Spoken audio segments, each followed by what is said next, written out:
Hello everyone. I am continuing the topic dimensional analysis.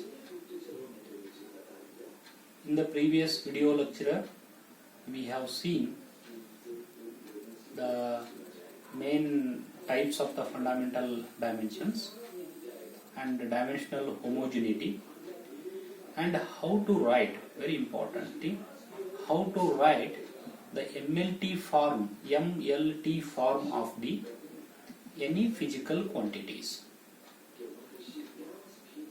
That is very important here.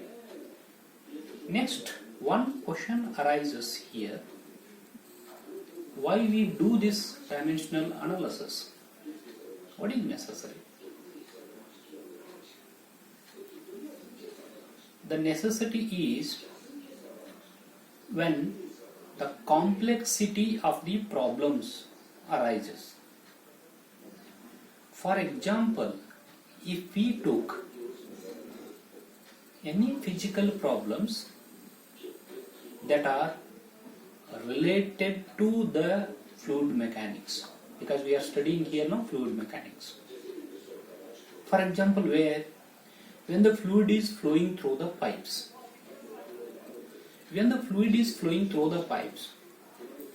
there are so many parameters are there. There depends on that flow of the fluid in a pipe. For example, at the outlet of the pipe, we are getting the discharge. That discharge is the output of that physical phenomena. That how much discharge will comes, it depends on how many parameters. For example, that discharge comes out from that pipe depends on the diameter of the pipe, definitely, and what type of fluid it is flowing inside, the properties of the fluid, like it may be the density, viscosity, surface tension, compressibility, whatever it may be. It depends on the properties of the fluid. It depends on the geometry where it is moving, like circular pipe, triangular pipe, square pipe, where it is. And maybe it depends on some resistive force by the inner surface of that pipe. Because if you took a cement pipe, definitely there is a more resistive force for the flow of the fluid. If we took a plastic pipe, definitely it will be less resistive force. If I took stainless steel pipe, definitely again it will be the less resistive force. If I took glass pipe, again it will be the less resistive. That means the inner surface of the pipe, means pipe material and the surface finish it is there. It depends here how much flow rate it is coming out here. So what we can study here, no? And also it depends on the velocity with which that fluid is flowing. So mainly it depends on the three types of parameter in case of the fluid flows. One is a geometrical type of parameters here. So geometry,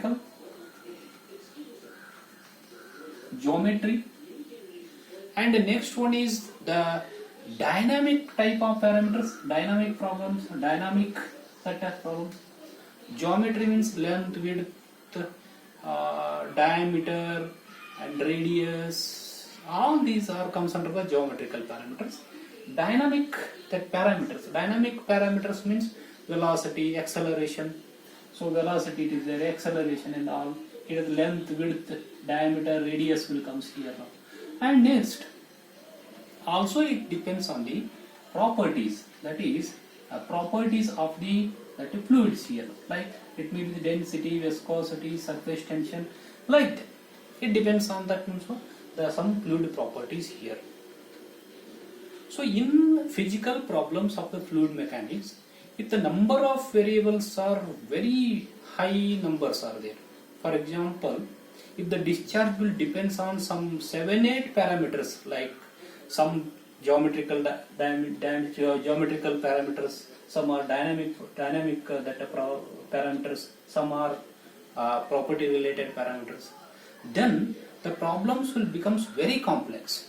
For example, this discharge of the pipe is a function of some length of the pipe, diameter of the pipe, and also velocity with which it is flowing, and also it depends on density, mu, circulations and all. So how many? 1, 2, 3, 4, 5, 6, 7. Almost 6 parameters are there. This depends on this discharge here. If the analysis of these 7 parameters will becomes very complex here. So next, what to do? We have to solve the problems anyhow. So what to do here? Grouping of the parameters or physical quantities. These are the physical quantities. Grouping of the physical quantities to non-dimensional quantities. So how this one now? So I will make a non-dimensional quantities like pi 1. So it depends on some rho Vd by mu. This is one non-dimensional group here. So if I take MLT of all these quantities, it will becomes nil. No dimension here. No dimension. This is called as the non-dimensional quantity. So now, instead of analyzing individually density, velocity, diameter and mu, viscosity, we are analyzing what? Only this non-dimensional quantity. It tells that how that fluid flow is happening.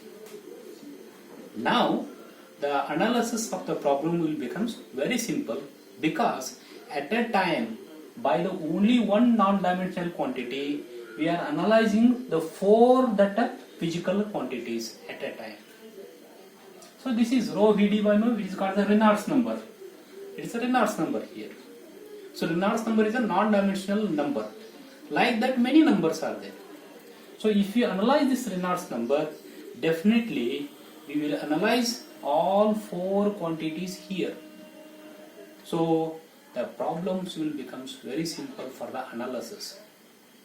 So that's why the grouping of number of variables or physical quantities into a number of non-dimensional quantities is the process, and it is called as the dimensional analysis. Much necessary. I am taken here now that only that fluid flow problems in a pipe. Likewise, I can take also aerodynamic related problems. What? The aeroplane design or outside body design. How? Outside body design, when the aeroplanes or jet planes, all these, especially you take jet planes are moving more than the sonic speed, supersonic speed. At that speed, outside is the air. How that aerodynamic shape of the jet plane will affect the outside conditions, has to analyze, because then so many parameters are coming here now. Surface geometry related problems, outside fluid related properties, because it is moving with a supersonic speed, velocity, that is a dynamic related quantities are coming. Many that means what the quantities are coming when we are designing that outside body of the jet plane or aeroplane or some defense purpose equipments. So therefore, here much necessary to simplify the problem for the analysis. Grouping of the number of quantities into a non-dimensional quantities, then number of variables to analyze will becomes less, then analysis will becomes very easy. So therefore, that the main phenomena here now, that is the grouping of variables. Grouping of that variables into non-dimensional quantities. Here, that is phenomena is called as the dimensional analysis. Then who will do this? Very important thing. There are two methods are there. Here we are studying. There are two methods are there here now. Methods here. That two methods we are studying in detail. Procedure is there. Nothing to worry about these methods. These are some very simple mathematics and writing the MLT form.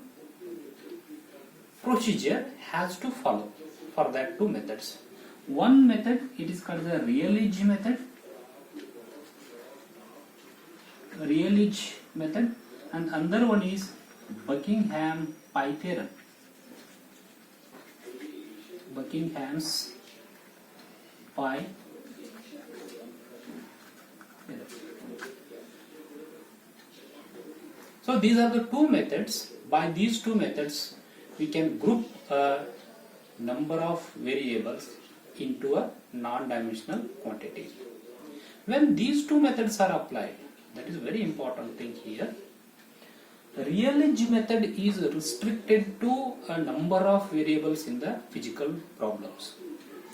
If the number of variables in the problem, 3 or 4 or maximum 5, somewhat less number of variables are there, then this Rayleigh method will be applicable. So the number of variables are somewhat 4 to 5, sometimes 3 also it is vanish, because the exponents will comes, unknown quantities will comes more. So we cannot take the Rayleigh method when the high number of variables are there in the physical problem. Like more than 4 or more than 5, it is not possible to take Rayleigh method. Then the Buckingham's pi theorem. Buckingham's pi theorem is applicable for more number of variables. 8 to 10 variables, sometimes 10 to 15 variables are also there in the physical problems. Then definitely this Buckingham pi theorem, it is applicable for the more number of that variables. Here. In the next video lecture, we will study the procedure with one small numericals, or a small physical problem. I will explain how to apply that methods in the next video lecture.